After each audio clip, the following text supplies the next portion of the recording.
The new me is beauty. Yeah, you know, people used to say, no, Norman's okay, but if you followed what he said, everything would be usable, but it would be ugly. Well, I didn't have that in mind, so this is neat. Thank you for setting up my display. I mean, it's just wonderful. And I haven't the slightest idea what it does or what it's good for, but I want it. And that's my new life. My new life is trying to understand what beauty is about, and pretty, and emotions. And the new me is all about making things kind of neat and fun. And so this is a Philippe Starck juicer produced by Alessi. And it's just neat, it's fun. It's so much fun I have it in my house, but I have it in the entryway. I don't use it to make juice. In fact, I bought the gold-plated special edition, and it comes with a little slip of paper that says, don't use this juicer to make juice. The acidic, well, the acid will ruin the gold plating. So actually, I took a carton of orange juice and I poured it in the glass to take this picture.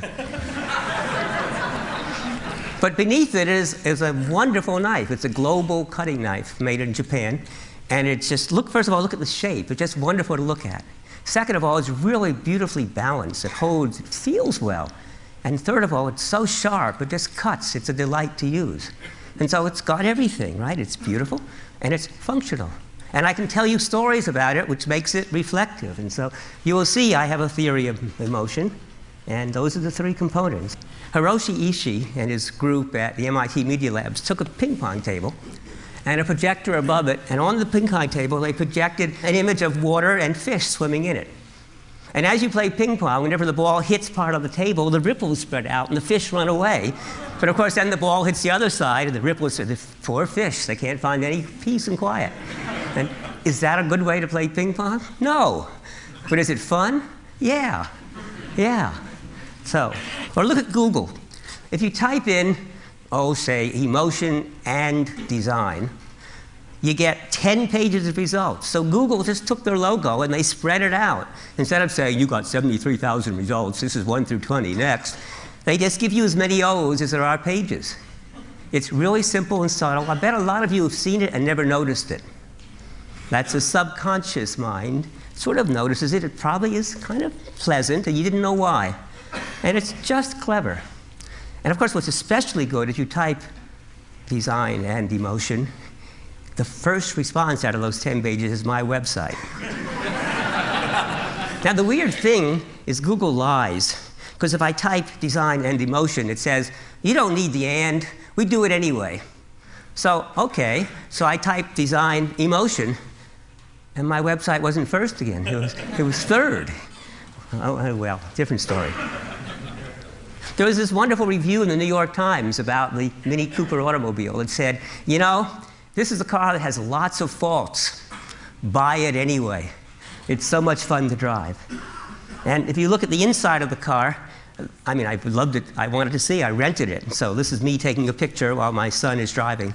And the inside of the car, the whole design is fun. It's round. It's neat. The controls work wonderfully. So that's my new life. It's all about fun. I really have the feeling that pleasant things work better.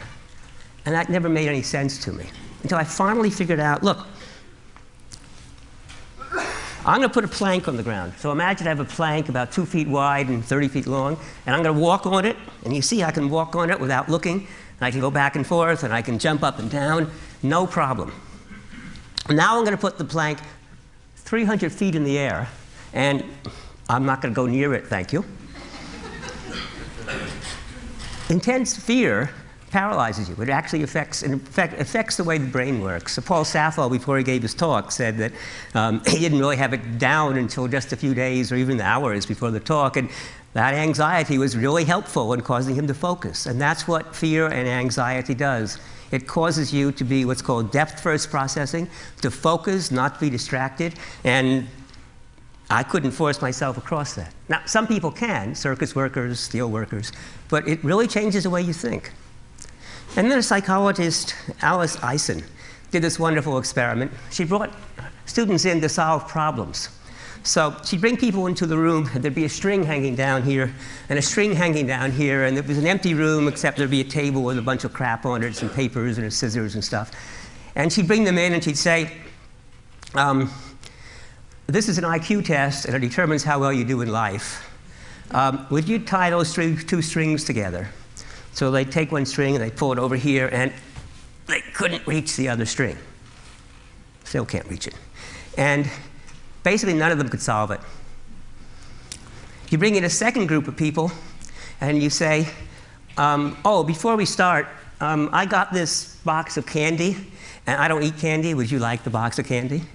And it turns out they liked it, and it made them happy. Not very happy, but a little bit of happy. And guess what? They solved the problem. And it turns out that when you're anxious, you squirt neurotransmitters in the brain, which focuses you, makes you depth first. And when you're happy, what we call positive valence, you squirt dopamine into the prefrontal lobes, which makes you a breadth-first problem solver. You're more susceptible to interruption. You do out-of-the-box thinking. That's what, in fact, brainstorming is about, right? With brainstorming, we make you happy, we play games, and we say no criticism, and you get all these weird, neat ideas. But in fact, if that's how you always were, you'd never get any work done, because you'd be working along and say, oh, I got a new way of doing it. So to get work done, you got to set a deadline, right? And you got to be anxious. So the brain works differently, and if you're happy, things work better because you're more creative. You get a little problem, you say, I'll figure it out. No big deal. There's something I call the visceral level of processing, and there'll be visceral design, and it's biology. And we have co-adapted through biology to like bright colors.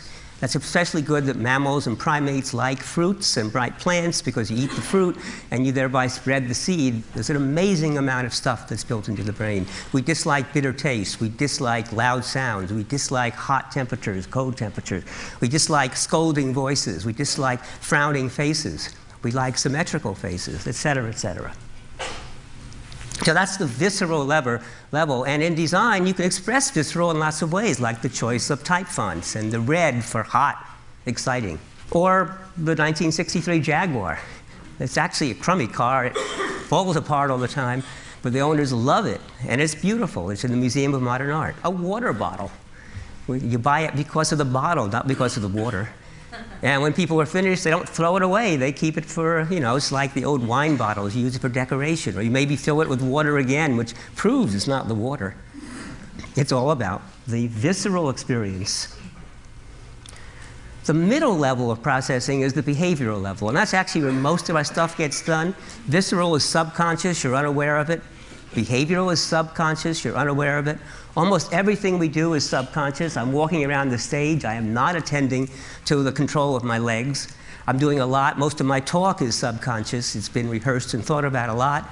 Most of what we do is subconscious. Automatic behavior, skilled behavior is subconscious, controlled by the behavioral side. And behavioral design is all about feeling in control, which includes usability and understanding, but also the feel and heft. That's why the global knives are so neat. They're so nicely balanced, so sharp. You really feel you're in control of the cutting.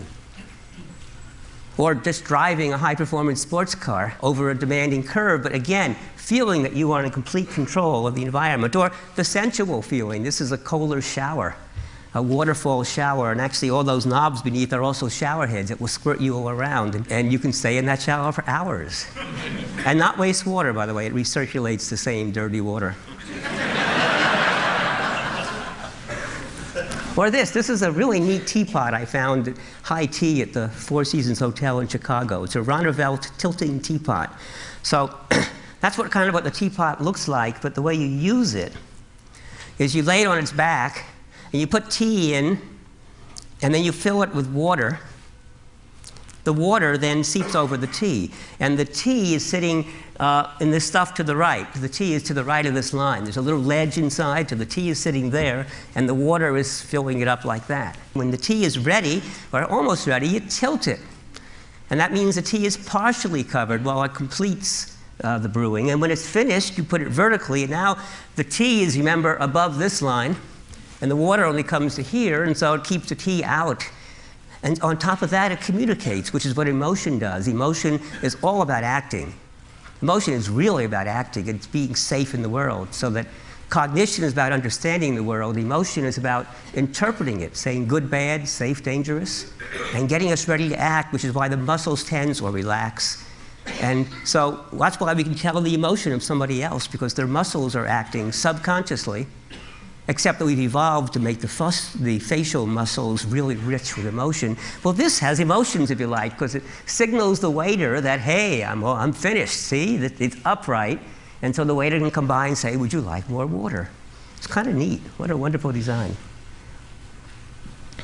And the third level is reflective, which is, if you like, the superego. It's a little part of the brain that has no control over what you do, no control over it doesn't see the senses, doesn't control the muscles.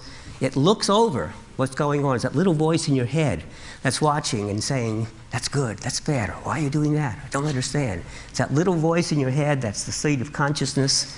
And here's a great reflective product. Owners of the Hummer have said, you know, I've owned many cars in my life, all sorts of exotic cars, but never have I had a car that attracted so much attention.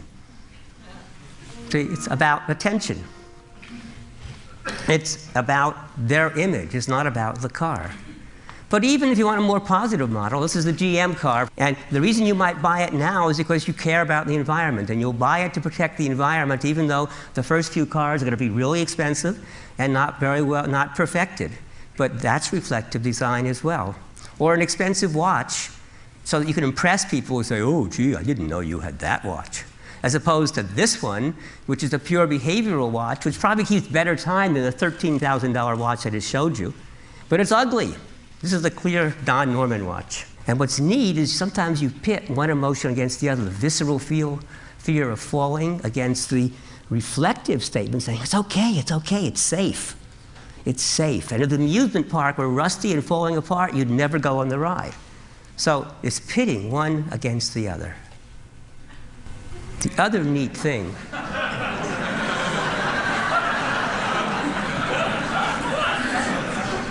so Jake Kress is this furniture maker, and he makes this unbelievable set of furniture. And this is his chair with claw. And the poor little ball chair, it's lost its ball, and it's trying to get it back before anybody notices. And what's so neat about it is how you accept that story. And that's what's nice about emotion. So that's the new me. I'm only saying positive things from now on.